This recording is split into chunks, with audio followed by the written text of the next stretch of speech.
दोस्तों नमस्कार। कथनी करनी पर हम आपको लगातार एक से एक रोचक और रहस्यमय स्थानों के साथ जन सरोकार से जुड़ी खबरें और भूली बिसरे इतिहास को तथ्यात्मक रूप से सामने लाने की कोशिश कर रहे हैं। इसी क्रम में आज हम बाराबंकी के देवा शरीफ के कटरा वार्ड पहुंचे हैं। कटरा वार्ड में तालाब की दूसरी तरफ जो आपको स्थान दिख रहा है, ये हाजी वारिस अली शाह से जुड़ा हुआ है। इनके परिवार से जुड़ा, यहाँ उनके परिवार का पूरा मकान था। यहाँ पर बहुत बड़ा कभी इमारत थी जो बाद में ढह गई। अब यहाँ खंडर में खाली स्थान पड़ा हुआ है। ये देखिए वारिस अली का जो है मजार आस्ताना पूरा दिख रहा है आपको यहाँ से। बीच में एक तालाब है। तालाब का भी बहुत ही रोचक इतिहास है। इसके बारे में भी आपको रहस्य पर्दा उठाएंगे। और कटरा वार्ड में जहाँ हम खड़े हुए हैं, यहाँ पर एक मजार है। जो मजार के बारे में भी आपको बताएंगे क्या विशेषता क्या खूबी है। दोस्तों आज हमारा 169वां एपिसोड है। हम लगातार आपको ऐसे ही भूली बिसरी यादें ताज़ा करके इतिहास से रूबरू करा रहे हैं। कृपया आप हमारे प्रोत्साहन के लिए हमारा चैनल सब्सक्राइब करें, लाइक करें और शेयर करें। आपका प्रोत्साहन ही हमारा मनोबल है। आप सभी दोस्तों को नमस्कार। दोस्तों आज हम देवा शरीफ में हैं। देवा शरीफ एक ऐसी जगह है जिसके बारे में लगभग बहुत लोग जानते हैं, लेकिन पूरी जानकारी लोगों तक नहीं है। आज हम देवा शरीफ से जुड़े हाजी वारिस अली शाह के बारे में बताएंगे कि उनके जीवन के बारे में तो बहुत लोग जानते हैं, लेकिन उनके पैदा होने और उनके रिहायश वाला जो घर मकान है और उनके बचपन की यादें जो जुड़ी हैं जहाँ से, इस बारे में आपको भी बताएंगे। और बहुत ही, या पीछे जो देख रहे हैं, पीछे उनका मकान था पहले, और पीछे आप उसके मज़ार भी देख रहे हैं। लेकिन ये मकान कब था, कैसे था, इस रहस्य से भी पर्दा उठाते हैं। इस बारे में आपको बताएंगे इतिहासविद मनीष मल्होत्रा जी। जी स्वागत है आपका। जी क्या इतिहास है, किस जगह से क्या संबंध है वारिस अली पाक साहब से? धन्यवाद। कथनी करनी टीम को मैं बधाई देता हूं, जो उन्होंने सूफी संत हाजी वारिस अली शाह के बारे में मतलब एक सीरीज शुरू की है। सूफी संत हाजी वारिस अली शाह के पूर्वज कुंतेश्वर से आकर देवा शरीफ बसे थे, और ये पीछे जो आप स्थान देख रहे हैं, यहीं पर सूफी संत हाजी वारिस अली शाह की पैदाइश हुई थी, इसी मकान में, जो अब खंडहर हो गया है। और सरकार ने होश संभालने के बाद इस घर को छोड़ दिया था, क्योंकि सरकार वारिस पाक के माता पिता का निधन बचपन में ही, इनका वो सूफी संत जब बचपन में ही थे तभी हो गया था। उसके बाद इनकी दादी ने इनका पालन पोषण किया था। सरकार की दादी के पालन पोषण करने के बाद इनके रिश्ते में बहनोई थे सैयद खादिम अली शाह, वहाँ पर इनकी पढ़ाई लिखाई हुई। लखनऊ के अंदर क्रिश्चियन कॉलेज जो है, वहाँ पर सरकार का वो हुआ। 15 साल की उम्र में सूफी संत पहली बार हज यात्रा पर निकल गए थे। और ये जो स्थान है, सरकार ने कहा था कि इस स्थान को जो आबाद करेगा वो बर्बाद हो जाएगा। आज भी ये खंडहर के रूप में पड़ा हुआ है। इस स्थान से और भी काफ़ी इतिहास जुड़ा हुआ है। बाद में ये देखिए मज़ार बन गई, जब सूफी संत का पर्दा हो गया उसके बाद ज़्यादातर दुनिया के लोग जानते हैं देवा शरीफ, बस मज़ार तक का आते हैं, लोग नहीं पहुंच पाते। लेकिन ये जो पूरा एरिया है, कटरा मोहल्ला बोला जाता है, यहाँ से सरकार की बहुत ही बड़ी हिस्ट्री छुपी हुई है। ये जो आप तालाब देख रहे हैं, किसी समय में ये नदी होता था। ये कल्याणी नदी है, ये पीछे से उधर लखीमपुर साइड से बहती हुई चली आ रही है। यहाँ पर एक सूफी संत हुए मलामत शाह, जिनकी दरगाह जो है बदौसराय में बनी हुई है। मलामत शाह और जो जगजीवन साहब हुए कोटवा धाम वाले, ये दोनों लोग बहुत ही अच्छे मित्र थे। मलामत शाह वहाँ पर जो बदौसराय में उनका वो है, एक ही सब बहुत अच्छे फ़कीर हुए। एक बार यहाँ पर नदी में बाढ़ आ गई थी, तो यहीं पर इसी टीले के ऊपर ये बैठे हुए थे, जो टीला बना हुआ है इस जगह पे, यहीं पर बैठे हुए थे। तो उनको क्रोध आ गया, थोड़ा वो जलाली फ़कीर थे, तो उन्होंने डंडा मारा। डंडा मारने के बाद ये कहा जा ताल तलैया हो जाए, तो ये नदी आके यहाँ पर तालाब के रूप में बन गई। और यहाँ से वो उन्होंने स्थान ये छोड़ दिया और सीधे बदौसराय चले गए। बदौसराय जाने के बाद वही डंडा जो यहाँ पर उन्होंने मारा था, और डंडा वहाँ पर मिला, तो वहीं पर वो टिक गए। वो भी नदी के किनारे ही मलामत शाह का वहाँ पे दरगाह है। और अभी मैं आप लोगों को आगे बताता हूँ कि सरकार की हिस्ट्री, इस मकान छोड़ने के बाद कहाँ से फिर देवा जब वापस आए हैं, मतलब सफ़र के बाद, तो किससे मिले और सरकार को यहाँ पर देवा। ये देवा शरीफ के कटरा वार्ड स्थित मज़ार है, हजरत मुन्नू शाह की मज़ार। बहुत ही जानी मानी मज़ार है ये। दूर दूर से लोग यहाँ दर्शन करने आते हैं, अपनी मुरादें मांगते हैं।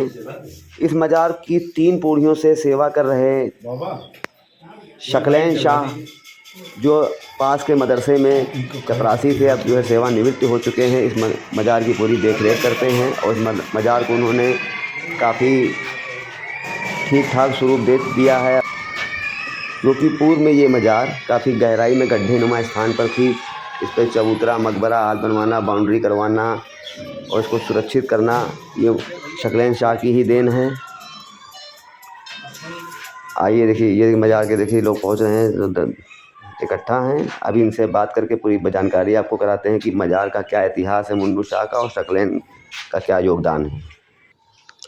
अभी हमने आप लोगों को वहाँ तक का बताया था कि सरकार का पुराना मकान कौन था, मलामत शाह के बारे में बताया, और सरकार के पर्दे के बाद जो दरगाह बन गई है उसके बारे में आपको बताया। और इस समय हम जिस स्थान पर बैठे हुए हैं, ये हज़रत मुन्नू शाह वारसी की दरगाह के ऊपर हम लोग बैठे हुए हैं। सूफ़ी संत हाजी वारिस अली शाह जब मतलब खादिम अली शाह की मज़ार के बाद मतलब पहली बार सफ़र पर निकले थे, उसके बाद जब लौट के देवा आए हैं तो मतलब लोगों ने पहचाना ही नहीं उनको कि कौन है, क्योंकि सरकार का बचपन का नाम मिट्ठन मियाँ था, तो लोगों ने जब कहीं ना मिट्ठन मियाँ है ही नहीं, तो सरकार इधर ही से वो जा रहे थे, तो हज़रत मुन्नू शाह ने उनको पहचाना, कहा मिट्ठन मियाँ कहाँ आप जा रहे हैं? तो हज़रत वारिस अली शाह ने कहा कि मुन्नू शाह मुझको किसी ने देवा में पहचाना ही नहीं। तो अपने घर ले गए, इसी स्थान पे जहाँ पर आज ये दरगाह बनी हुई है मुन्नू शाह की, यहीं पर सूफ़ी संत आके बैठ गए, और पूरा ये जंगल था और बहुत ही पवित्र जगह थी, तो यहीं पर बैठ गए। मुन्नू शाह अपने घर से जो है मतलब चौलाई का साग और चने की रोटी लेके आए। सूफ़ी संत हाजी वारिस सलाह वैसे भी बहुत कम कहा जाता है, बहुत ही नाम मात्र कोई चीज़ खाते थे, लेकिन मोहब्बत में उन्होंने उस चीज़ को चखा। चखने के बाद सूफ़ी संत ने कहा कि मुन्नू शाह तुम मेरे आज से रजाई भाई हुए, बिरादरे रजाई भाई। कहने का तात्पर्य रजाई भाई जो होता है कि इनकी जो मुन्नू शाह की वालदा थी, उन्होंने सरकार वारिस पाक को बचपन में अपना दूध पिलाया। जैसे दाई हलीमा का प्रसंग है, उसी तरह से मतलब मुन्नू शाह की माँ का भी प्रसंग है। तो ये बहुत ही पवित्र जगह है, और 3 पीढ़ियों से इस स्थान पे बाबा बैठे हुए हैं शकलैन शाह। पहले इनके दादा यहाँ की देखभाल करते थे, फिर इनके पिताजी ने देखभाल की, मौजूदा समय में ये यहाँ की देखभाल कर रहे हैं। यहाँ पर एक तेमा का सबसे बड़ा मदरसा चलता है, उसमें आप चपरासी थे, लेकिन यहाँ मुन्नू शाह की दरगाह को देखने के लिए अपनी ज़िंदगी इन्होंने वक्फ कर दी। और हम लोगों मतलब हमारे साथ ये हमारे मित्र जाबिर भाई बैठे हुए हैं। जाबिर भाई ने सूफ़ी संत हाजी वारिस अली शाह के ऊपर मतलब जब एक कैसेट का दौर चल रहा था, तो इनको देवा का कैसेट किंग बोला जाता था। इतने इन्होंने सूफ़ी संत के ऊपर मतलब कव्वाली और ये सारी चीज़ें बनाई हैं जो पूरी दुनिया में फेमस हुई। तो हम लोगों के ऊपर सरकार का बहुत करम है। देवा के बारे में तो सभी लोग जानते हैं कि देवा कहाँ पर है, लोग आते हैं मज़ार पे चादर चढ़ा के चले जाते हैं, लेकिन ये जो छिपी हुई मतलब स्थान है, उनके बारे में भी आप लोग जानिए और एक बार ज़रूर आइए। मतलब उनसे जुड़े जो तथ्य हैं जिनसे देवा पूरा कंप्लीट होता है, देवा शरीफ पूरी मुकम्मल होती है, उस पर आपने प्रकाश डाला है। और जी, जो ये सब छुपे हुए हैं, देखिए मतलब इन्हीं जगह पे आप खुद यहाँ पर जहाँ पे आप हम लोग बैठे हुए हैं, इस स्थान पे जब आप आएंगे, इतनी पावर है इस स्थान के ऊपर, इतना पावर है, आप खुद महसूस करेंगे कि अरे कि जहाँ हमारे सरकार के पैर पड़े हों, मतलब अपने हयात में, वो तो सरकार का मतलब एक स्थान है ही, लेकिन हयात में सरकार जहाँ पर बैठे हों, जहाँ पर चौलाई का साग और रोटी खाया हो, और जिस स्थान पर सरकार ने कहा हो कि मेरे मतलब बिरादरान रज़ाई भाई हैं, इस स्थान पे जब आप आएंगे तो खुद महसूस करेंगे कितनी शांति है, कितना वो है। और सरकार का मंजिल जो थी वो तो मोहब्बत ही थी। आइए, सरकार का पैगाम था सुना सुना मोहब्बत करें। और कभी आप देवा आइए तो ये मज़ार के पीछे जो VIP रोड बोली जाती है, तो कटरा एक जगह है, और यहाँ पे मदरसा चलता, वहीं पर सूफ़ी संत मुन्नू शाह की मज़ार है। आप लोग एक बार ज़रूर आइए। शुक्रिया। मनीष जी, यहाँ पर मुन्नू शाह जी की मज़ार पर उर्स भी होता होगा? हाँ, उर्स तो होता ही है और बाबा उसकी देखभाल करते हैं पूरी, और बाबा बताएंगे आपको।